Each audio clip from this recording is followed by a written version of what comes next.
नमस्कार दोस्तों, स्वागत है आपका इस सीरीज़ में जिसको हम कहते हैं thinking fast and slow.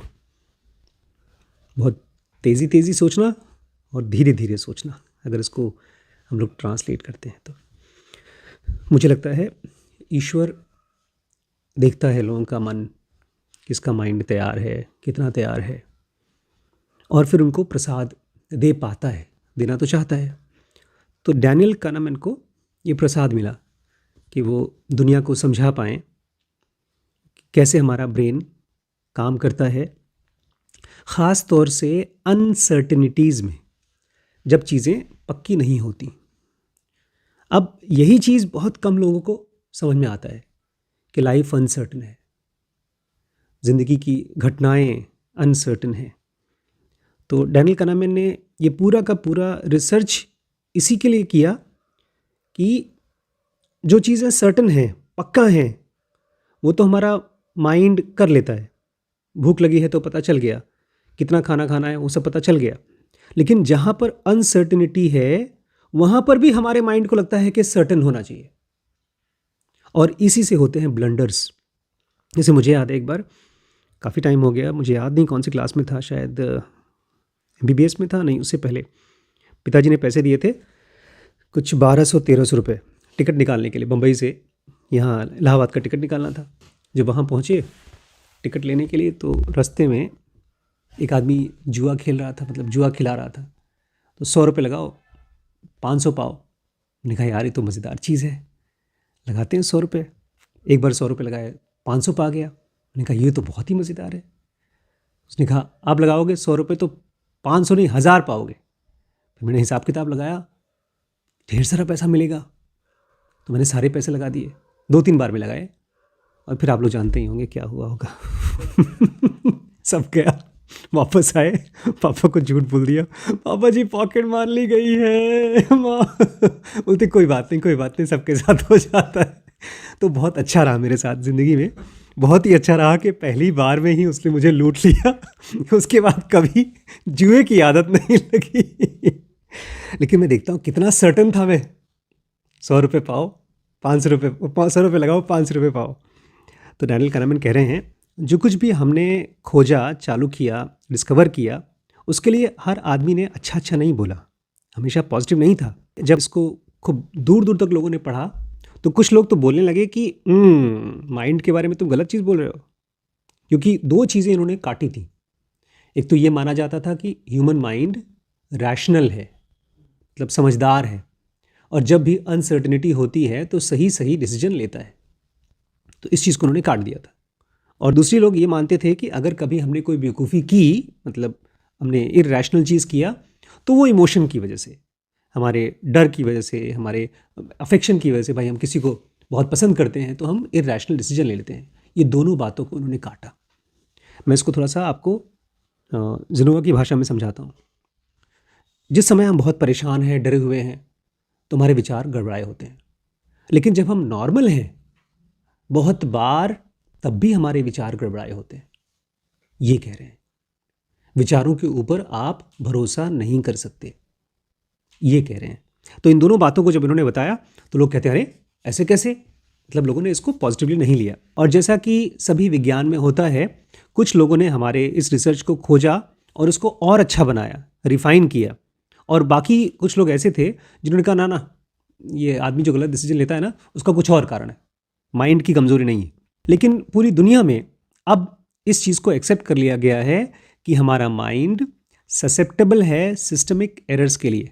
Susceptible मतलब किसी चीज़ को आसानी से होना, जैसे शीशा है वो ससेप्टेबल है टूटने के लिए, ऐसे हमारा माइंड सिस्टमिक एरर्स के लिए ससेप्टेबल है।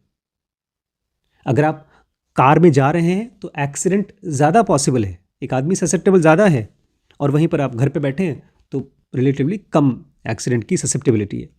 तो अब सब लोग जान गए हैं कि हमारा माइंड ससेप्टेबल है सिस्टमिक एरर्स के लिए, गलतियां कर सकता है। अभी कुछ महीने पहले से मेरे मन में एक प्रॉब्लम थी, जो मुझे लगता था कि ये बहुत बड़ा आइडिया है, अगर इसके ऊपर हम लोग टेक का बिजनेस बनाएं तो बहुत बड़ा हो सकता है। और उसके ऊपर मैंने ऑलमोस्ट 50,000 रुपये लगवा भी दिए, फर्स्ट फेज़ में कवर कर दिए। एक ऐप बनेगा जिसमें कि हमारे जो कलेक्शन के बॉयज़ हैं वो मेनली वो हार्ड साइड होंगे, और वो उन्हीं के लिए रहेगा। हार्ड साइड मतलब कि एक ऐप जो उनके लिए बने। और फिर अभी हमारे पास तो करीब 20 बच्चे हैं। फिर हम लोग अलग अलग शहरों से, लखीमपुर से ही 50, 100, 200, 500 बच्चों को भी कलेक्शन के काम के लिए रख सकते हैं। तो ये आइडिया ऐसे है कि जैसे कि आप जोमेटो या स्विगी बनाएं डायग्नोस्टिक का। अब ये बड़ा अच्छा आइडिया मुझे लगा और बहुत खुश भी था मैं जब मैंने सोचा। मुझे लगा यार बड़ा समझदार आदमी हूँ। लेकिन आज थोड़ा सा मैंने अपने आप को नीचे किया डैनियल kahneman की वजह से। मैंने कहा चेक तो करूँ कि इस आइडिया सही भी है, बड़ा आइडिया है कि गड़बड़ी है, तो फिर उसका टाइम कितना बड़ा है। तो मैंने थोड़ा सा चैट जीपीटी को बातचीत की तो उसने बताया कि इसमें बड़ी बड़ी मुश्किलें कौन कौन सी आ सकती हैं, वो मेरे दिमाग में पहले नहीं आई थी। अभी उसको मैंने पूरा शेयर किया है फूड ग्रुप में, आप देखिएगा। है तो सही, एकदम सही है, बहुत बड़ा टाइम है इसका, मोर देन सम 20।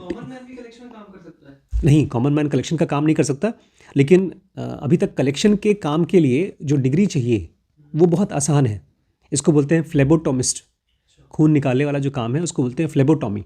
उसको आप 2-3 महीने के अंदर में ट्रेनिंग दे करके उसको सर्टिफिकेट दे सकते हैं और फिर आदमी कलेक्शन का काम कर सकता है। तो जोमेटो में तो आपको कोई बार ही नहीं है कि कौन, कोई भी आदमी सामान बाइक उठा करके सामान पहुंचा सकता है। लेकिन कलेक्शन में ये इतनी बड़ी प्रॉब्लम नहीं है। ऊबर में है, ऊबर में आपके पास लाइसेंस तो होना चाहिए, ड्राइविंग लाइसेंस तो होना ही चाहिए। तो किसी भी बच्चे को अगर ड्राइविंग लाइसेंस नहीं है और वो गाड़ी चला रहा है तो खतरनाक है, नहीं मिलता। एनीवेज, तो अब मुझे थैंकफुली भगवान की कृपा है कि अब मेरे दिमाग में ये ऑटोमेटिकली घुस रहा है हर चीज़ के लिए कि मेरे मन में आइडिया आया है, रुको, हो सकता है ये गड़बड़ भी हो। ऐसा हमको ऑलमोस्ट हर एक आइडिया के लिए होना चाहिए, हर एक थॉट के लिए होना चाहिए। तो कह रहे हैं लोगों ने एक्सेप्ट कर लिया है इस चीज़ को। जैसे कि भगवान कृष्ण कहते हैं कर्म का फल की चिंता नहीं करना चाहिए, कर्म करना चाहिए, फल अपने आप मिलता है। बोलते हैं हमको आइडिया ही नहीं था कि हमको इतना बड़ा फल मिलेगा।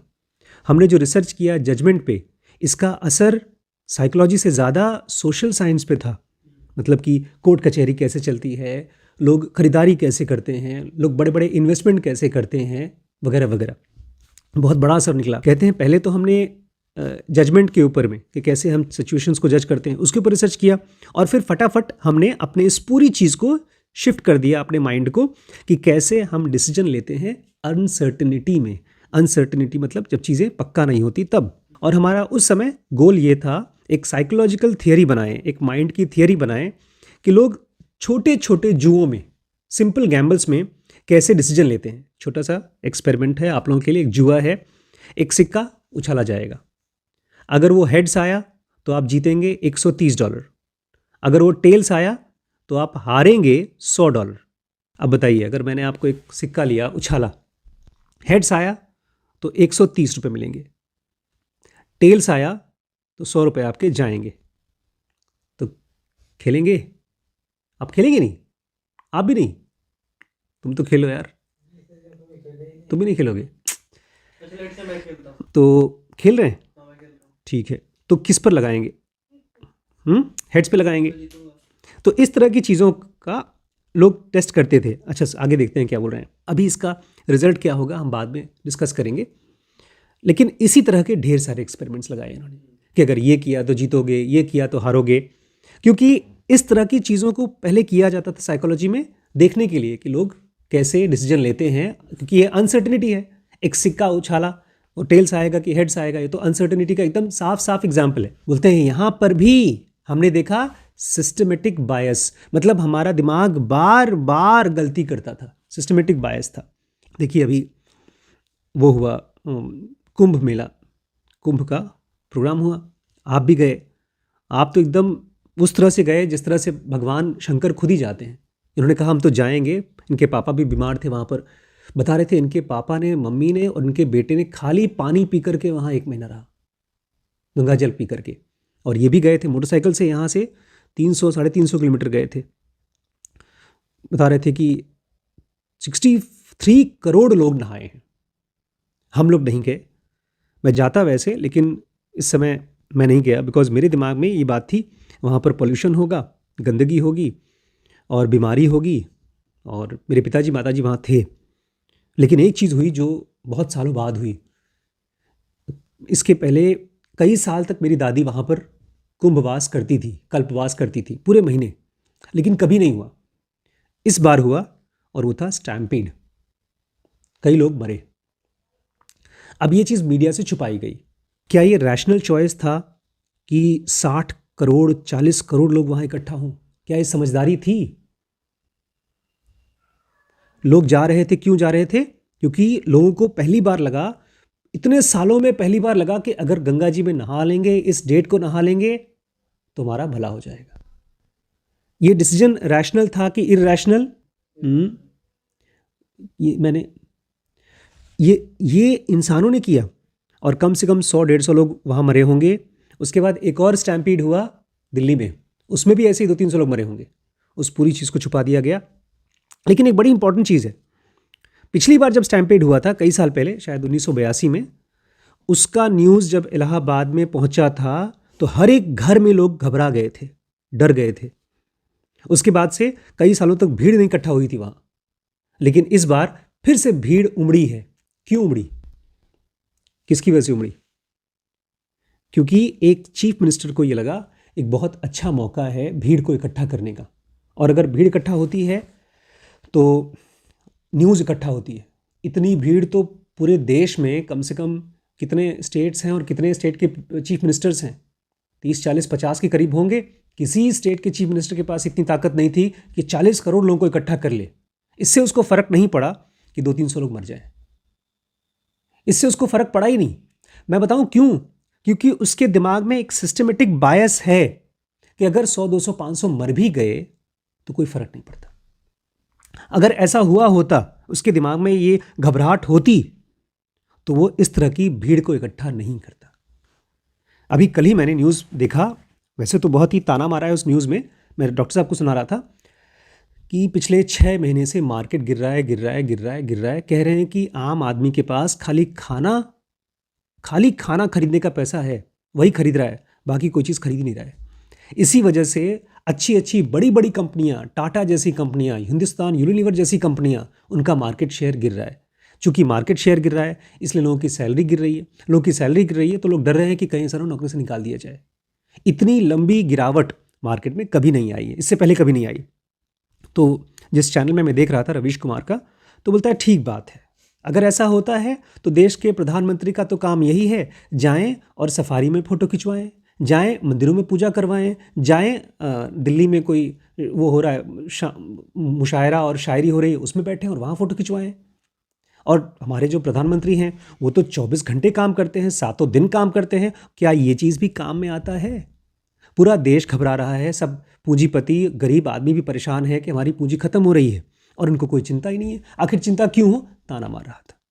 ये इसलिए ऐसा कर रहे हैं हमारे प्रधानमंत्री क्योंकि उनका ब्रेन सिस्टमेटिकली इस चीज़ को विश्वास करता है कि अगर हिंदुत्व राज बन गया, उसके बदले में अगर करोड़ 2 करोड़ 5 करोड़ लोग गरीब हो भी गए, गरीबी की वजह से मर भी गए, ये उनके दिमाग में भी नहीं आ रहा होगा। खाली ये है कि हिंदुत्व राज बन जाए। और हिंदुत्व राज क्या होता है इसका बहुत गहरा समझ भी नहीं होगा। जो लोग मंदिर जाते हैं वो लोग हिंदू हैं, जो लोग मर रहे हैं वो लोग हिंदू हैं। तो सिस्टमेटिक एरर का मतलब है हमारा ब्रेन किसी चीज को इतनी हद तक मानता है कि वो उसको करता रहेगा, चाहे उसके बदले में लोग खत्म ही हो जाए, गलत ही हो जाए। हम लोग का एक इंट्यूटिव प्रेफरेंस होता है, नहीं बॉस ये ऐसा ही होना चाहिए। वो इंट्यूटिव प्रेफरेंस मतलब हमारे हिसाब से ये सही है, पीएम के हिसाब से, सीएम के हिसाब से ये सही है कि 60 करोड़ लोग एक शहर में, जिसकी कैपेसिटी है 1 करोड़ की कैपेसिटी नहीं है शहर की, वहां पर 60 करोड़ लोग रहेंगे, बस हाँ 60 करोड़ लोग इकट्ठा होंगे। तो ये सिस्टमेटिक एरर है। ये क्या है? Intuitive preference. मैं चाहता हूं यहां पर आप ध्यान से सुने। इंट्यूशन जब आपको हो किसी भी चीज के बारे में, अरे ये किताब अच्छी है कि ये किताब अच्छी है, आप इनकी किताबों की शक्ल देख करके, इनका हार्ड बाउंड देख करके आप कहेंगे ये वाली अच्छी होगी। किताब को देखो, वजन देखो और लिखाई देखो। ओशो समझते थे इस चीज को, बोलते थे इसलिए मेरी किताबों को खूब सुंदर सुंदर बनाओ और महंगी महंगी बिकेंगी। तो हमेशा हम लोग इंट्यूटिव प्रेफरेंस में रैशनल चॉइसेस की जो रूल्स होती हैं, जो सही होता है उसको भूल जाते हैं। जो हमको लगता है अंदर से सही है, अगर वो गलत भी होगा तो भी हम उसको फॉलो करते हैं। 5 साल बाद जब हमने वो आर्टिकल छापा था, उसके बाद हमने एक और आर्टिकल छापा, प्रॉस्पेक्ट थियरी, कि जो चीज़ होने वाली है उसकी theory, N analysis of decision under risk, कि जब हम रिस्क में कोई चीज़ की एनालिसिस करते हैं तो कैसे करते हैं। और ये थियरी बहुत से लोग कहते हैं कि जो पुरानी वाली हमने जो लिखी थी बातचीत, उससे भी ज़्यादा इंपॉर्टेंट है। और आज पूरी दुनिया में इकोनॉमिक्स, जो रुपए पैसे की बातचीत होती है, पढ़ाई होती है, बहुत बहुत मुश्किल पढ़ाई होती है और बहुत समझदार बच्चे वहाँ पढ़ने जाते हैं। यहाँ तक कि IAS PCS की सीट छोड़ करके बच्चे इकोनॉमिक्स पढ़ने जाते हैं। उसकी एक नई ब्रांच बनी है बिहेवियरल इकोनॉमिक्स, कि हम अपने स्वभाव से कैसे पैसे को समझ पाते हैं या कंफ्यूज्ड हो जाते हैं। ये आज एक नई ब्रांच बन गई, दुनिया में लोग पढ़ रहे हैं। कहते हैं एक समय ऐसा आया कि हम लोग, उनको जाना पड़ा, वो अपने दूसरे ही देश में या शहर में रहे, मैं दूसरे में रहा। लेकिन जब तक ऐसा नहीं हो पाया तब तक हम दोनों साथ में रहते थे, हम दोनों साथ में सोचते थे और हम दोनों साथ में बहुत अच्छा काम कर पाते थे। और ये जो साथ में कम काम कर पाते थे, ये इंडिविजुअल माइंड से बेटर था। मैं अकेला उतना अच्छा नहीं सोच पाता था, वो अकेला उतना अच्छा नहीं सोच पाता था, लेकिन हम दोनों साथ में काम कर पाते थे। और ये मुझे भी लगता है कि दो माइंड्स अगर साथ में लड़ करके, झगड़ करके, फिर प्यार से किसी चीज़ पर सोचते हैं, काम करते हैं, तो फार बेटर है एक आदमी से। और जो हमने साथ में काम किया है जजमेंट के ऊपर और डिसीजन मेकिंग के ऊपर, इसी वजह से हमको मिला है नोबेल प्राइज़। नोबेल प्राइज़ दुनिया का सबसे बड़ा प्राइज़ है, इस दुनिया में सबसे बड़ा इनाम ही नोबेल प्राइज़ है। ये मुझे 2002 में मिला था। और अगर एमोस ट्वेर्स्की, जो मेरा दोस्त था जिसकी वजह से हम लोगों ने ये खोज की थी, अगर वो ज़िंदा होता 1996 में, उसकी उम्र थी 59, 59 साल, और उसी उम्र में वो ख़त्म हो गया। अगर वो होता तो उसको भी मेरे साथ ये शेयर करना चाहिए था। तो एक तरह से ये उसको श्रद्धांजलि दे रहे हैं, धन्यवाद बोल रहे हैं, उसको याद कर रहे हैं अपनी किताब में। तो डिसीजन जब हम अनसर्टन नहीं होते तब बड़ा ख़तरनाक है, क्योंकि जब अनसर्टन नहीं होते हैं तब हम बड़े रिस्क लेते हैं। जब हम अनसर्टन होते हैं, जब हमको डाउट होता है, तब तो हम फूक फूक के कदम रखते हैं। लेकिन आज बड़ी अच्छी चीज़ हुई, एक भाई साहब से मिले, मैंने उनसे पूछा कि इलेक्शन लड़ रहे हैं? तो बोलते हैं नहीं नहीं, इसके पहले इलेक्शन लड़ चुके थे वो, कोई इलेक्शन था। मैंने कहा क्यों? बोलते हैं 2 करोड़ रुपये खर्च होता है। मैंने कहा कमाई नहीं होती? बोलते हैं कमाई करने के लिए चोरी चपारी करनी पड़ती है, मुझे पसंद नहीं है। फिर कुछ देर बाद खुद ही बोले जो इलेक्शन जीता है वो 20 लाख में जीत गया। मैंने कहा क्यों 20 लाख में कैसे जीत गया? बोलते मेरा इंटरेस्ट नहीं था। ये सीधा आदमी था, बहुत ही सीधा सिंपल आदमी। पिछली बार इलेक्शन इसलिए जीता होगा, लड़ा होगा, क्योंकि और लोग थे, इनके बड़े भाई थे, वो इलेक्शन में ही उनका काम था पूरा, बहुत बड़े पॉलिटिशियन थे। माइंड को सिंपल रखें और अनसर्टिनिटीज़ को पहचानने की कोशिश करें। इंट्यूटिव प्रेफरेंस जब भी हो तो उसकी बात न माने, सवाल पूछें कि इसमें कमियां क्या हो सकती हैं, प्रॉब्लम क्या हो सकती है, और इस तरह से एक एक कदम को रखें, लेकिन उसके पहले 10 बार फूकें, फूक फूक के रखें। कॉन्फिडेंस अच्छी चीज़ नहीं है, क्योंकि कॉन्फिडेंस धीमे धीमे बन जाता है ओवर कॉन्फिडेंस। इसलिए पैरानॉइड रहें। पैरानॉइड मतलब अगर गड़बड़ हो गया तो क्या गड़बड़ी हो सकती है, ये पूछें हमेशा। जैसे इलॉन मस्क और इन लोग का तो ओवर कॉन्फिडेंस दिखता है, लेकिन अंदर अंदर ये लोग पैरानॉइड भी रहते हैं। ये लोग ओवर कॉन्फिडेंस दिखाते हैं, अंदर पैरानॉइड होते हैं, इसलिए दिखाते हैं क्योंकि ये दिखाना चाहते हैं। अभी आप देखेंगे लीडरशिप की जब हम क्लासेस लेंगे तो आप देखेंगे जो लोग भी आपके लिए नौकरी करते हैं, जो लोग भी आपके शेयर खरीदते हैं, वो आपको देखकर आपस में बात करते हैं, यार कैसा आदमी है, कंपनी चला पाएगा कि नहीं चला पाएगा। आप बोलते हैं पब्लिक में, देखिए हो सकता है अगले क्वार्टर में हमको प्रॉफिट हो, शायद लॉस हो, पता नहीं, तो लोग बोलेंगे भैया पैसा निकालो यहाँ से। आज की डेट में जो देश का इतना पैसा डूब रहा है, इलेक्शन वो लोग पैसा लेके जा रहे हैं, इन्वेस्टर्स वो देख रहे हैं कि हमारे मोदी जी वैसे तो बड़े कॉन्फिडेंट हैं, लेकिन ये इतने समझदार नहीं हैं कि ऐसा डिसीजन लें कि इंडिया की इकोनॉमी आगे बढ़े। पिछले 2014 से लेकर के अभी तक कोई बहुत बड़ा प्रोजेक्ट ऐसा नहीं आया है या ऐसी कोई पॉलिसी नहीं आई है जिसकी वजह से इन्वेस्टर्स को अब कॉन्फिडेंस आए। सारे बिजनेसमैन बोलते हैं जीएसटी बहुत ख़राब चीज़ है। आज मैंने जीएसटी दिया है 1.25 लाख रुपए।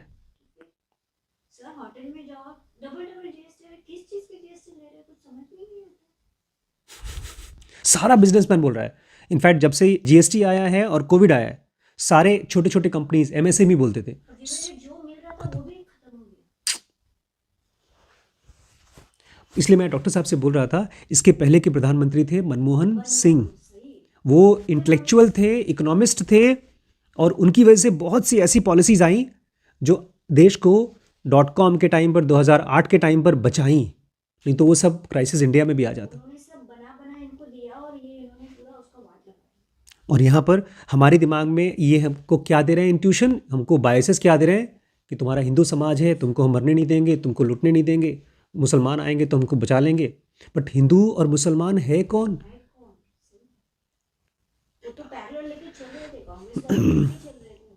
आपको पूछना होगा कि मेरे माइंड में इस समय क्या डिसीजन आ रहा है और क्यों आ रहा है। अभी इसके बहुत से एग्जाम्पल आएंगे, और ये दूसरा कोई नहीं कर रहा है। जब हम किसी को सुनते हैं तो हमको लगता है हाँ ये सही है, तो जब आपका माइंड कहे ये सही है तो रुको, पूछो अपने आप से।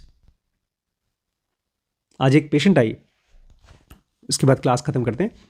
मैं बैठा हुआ था, पेशेंट आई, उसने कहा अल्ट्रासाउंड कराना है, तो पर्चा कटने के लिए उसने कहा 1650 रुपये दे दो, नहीं 1550 रुपये दे दो। जो जांच थी 1550 की थी। 900 रुपये का होता है। तो उसने कहा दीदी 900 रुपये का पेट का होता है, ये अंदर की जांच है, ये 1650 की होती है। फिर चिल्लाई, फिर जोर जोर से चिल्लाई। मैंने कहा तुम डॉक्टर से बात कर लो, ये कम की होती है, मतलब ये ज़्यादा की होती है, कम की दूसरी जांच होती है। हमको सब पता है, हमको सब पता है। चिल्लाने लगी। मैं तो इतना गुस्से में आ गया, मैंने कहा तुम ये लो पर्चा लेके जाओ यहाँ से, मुझे नहीं करना तुम्हारा अल्ट्रासाउंड। फिर मैंने दिलीप जी को इशारा किया, मैंने कहा तुम जाओ, उससे बात करो। फिर उसको गए, बताया समझाया, तो आकर के उसने फिर अल्ट्रासाउंड कराया। थोड़ा डिस्काउंट भी दे दिया हम लोगों ने उसको। लेकिन उसके दिमाग में ये आइडिया रहा होगा, अल्ट्रासाउंड मतलब जो पिछली बार किया था वही, चाहे यहाँ का करो चाहे वहाँ का करो। तो ये हमारे ब्रेन में जो इंट्यूटिव प्रेफरेंस जिसको बोलते हैं, वो इतना मजबूत होता है कि सामने वाले को सुनते ही नहीं हम। अगर दिलीप जी नहीं होते तो मैं उसको सही में भेज देता कि तुम जाओ बहन, तुम फ्री में कराओ या तो जाओ, पैसा देना है तो पूरा दो, नहीं तो जाओ। फिर बाद में बोलती हम बहुत परेशान हैं ना, इसलिए हम ऐसे लड़े आपसे। कहा चलो ठीक है, कोई बात नहीं, अब तो नहीं परेशान होती। बोले ठीक है। तो बिहेवियर के लिए भी हम लोग आपस में जो बिहेव करते हैं उसमें भी गुस्सा इसलिए आता है क्योंकि हमारा इंट्यूटिव प्रेफरेंस, हम अपनी बात को मान रहे हैं, सामने वाले को सुन ही नहीं रहे। तो अभी हम इस पूरी बुक को धीमे धीमे कवर करेंगे। बहुत इंपॉर्टेंट बुक है आपके रोज़मर्रा के डिसीजन के लिए भी, बिहेवियर के लिए भी, और इकोनॉमिक्स के लिए तो बहुत बड़ी चीज़ है ही। कंपनीज इसकी वजह से फेल हो जाएंगी या तो सक्सेसफुल हो जाएंगी अगर इसको समझ जाती हैं। तो मुझे लगता है देश बदल जाएंगे इसको अगर सही तरीके से इंप्लीमेंट कर पाए। अगर हम लोग स्कूल्स बना पाए जहाँ पर बच्चों को अपने माइंड की इंट्यूटिव प्रेफरेंसेस को पहचान सकें, तो बहुत इंटेलिजेंट हो जाएंगे। क्योंकि अभी भी बहुत बायसेस काम करते हैं। टीचर्स बच्चों को पसंद करते हैं, किसी को नहीं पसंद करते, जिसको नहीं पसंद करते उसको हेट्रेड देते हैं, उसको बच्चे को डिस्कार्ड करते हैं। फिर बच्चा अपने आप धीमे धीमे कमज़ोर हो जाता है पढ़ाई में, कॉन्फिडेंस में। तो पूरी की पूरी स्कूलिंग सिस्टम, ये सारे सिस्टम्स में इस चीज़ का काम है, चाहे जुडिशरी में, पुलिस सिस्टम में, सब जगह पर। मतलब ऐसा कोई जगह नहीं है, क्योंकि सबके पास ब्रेन है और सबके सब सिस्टमेटिक एरर कर रहे हैं। सिस्टमेटिक एरर मतलब आज ऐसा नहीं कि एक बार आज गलती कर दी कल नहीं करेंगे, हर बार वही गलती करेंगे। एक बच्चे ने आज हमारे फिर से चोरी करने की कोशिश की, पकड़ा गया, छोड़ दिया गया। पर मैं शाम को उसके बाद पूछने गया कि क्या हुआ यार, आज क्या कांड हुआ? बोलता है सर कुछ खास बात नहीं हुई। मैंने कहा हे भगवान, तुम्हारे लिए कोई खास बात नहीं हुई? जो चीज़ तुम्हारे लिए पूछना चाहिए, अरे बाप रे क्यों ऐसा मेरे मन में चोरी करने का भाव आया, तो आधे घंटे मैंने उसके साथ काउंसलिंग की, मजाक करके। तो ये बहुत इंपॉर्टेंट सीरीज़ है, इसको ज़रूर पढ़ेंगे हम सब। दोस्तों ये पूरी की पूरी सीरीज़ आपको समझदार बनाएगी, जीनियस बनाएगी। हमारे वेबसाइट पे आके ज़रूर चेक करिएगा, ठीक है? DK Brains नाम है वेबसाइट का।